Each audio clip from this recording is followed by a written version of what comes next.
பாய் இப்போ இவங்க யாரு? இது வந்து என்னோட பொண்ணு பொண்ணா? ஆயிஷா ஃபாத்திமா. இப்போ நீங்க சொல்லி கொடுத்தீங்களே, ஆமா. அது என்ன கலை? இது வந்து அடிமுறைன்னு சொல்லுவாங்க. அடிமுறைன்னா நம்ம தமிழ் பாரம்பரியமான அடிமுறை. இதுல வந்து பல முறைகள் இருக்கு. இப்போ வர்மத்துல தாக்குறது, இதுன்னா தற்காப்பு கலையில வரக்கூடியதான் இது எல்லாமே. இதுல பல சுவடுகள் இருக்கு. இது பெண் பிள்ளை கத்துக்கலாமா? பெண் பிள்ளை எல்லாருமே கத்துக்கலாமா? வயது வரம்புன்னு எதுவுமே கிடையாது. எந்த வயதுலயும் கத்துக்கலாம். எந்த வயதுலயும் கத்துக்கலாம். அதனால ஆபத்து ஒண்ணும் இல்ல. தற்காப்பு அது. தற்காப்பு தான். சரி சரி. உடம்புக்கு நல்ல உரம் வேணும். நீங்க எப்படி இது பேசிக்ல இருந்து கத்துட்டீங்களா? ஆமா, நம்ம வந்து பேசிக்ல இருந்து நிறைய பேர் கத்து கொடுக்குறீங்களா? கத்தும் கொடுத்துட்டு இருக்கோம். சரி, நீங்க உங்ககிட்ட வந்தா கத்து கொடுப்பீங்களா? தாராளமா வரலாம். சரி சரி சரி. அதுக்கு ஏதாவது ஃபீஸ் உண்டா? இப்போதைக்கு அப்படி எதுவுமே நிர்ணயிக்கல. சரி, இப்போ பொண்ணு தான் கத்துட்டு இருக்கா. அவளுக்கு மட்டும் தான் சொல்லி கொடுத்துருக்கேன். யாரோ வரணும் விருப்பப்பட்டாங்கன்னா வரலாம். சவுட்டு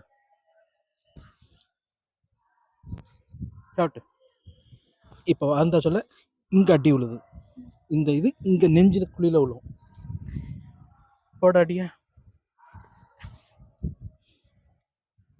ரைட்டா? இத பொறுமையா நிறுத்தி நிதானமா போடணும். அடிங்க.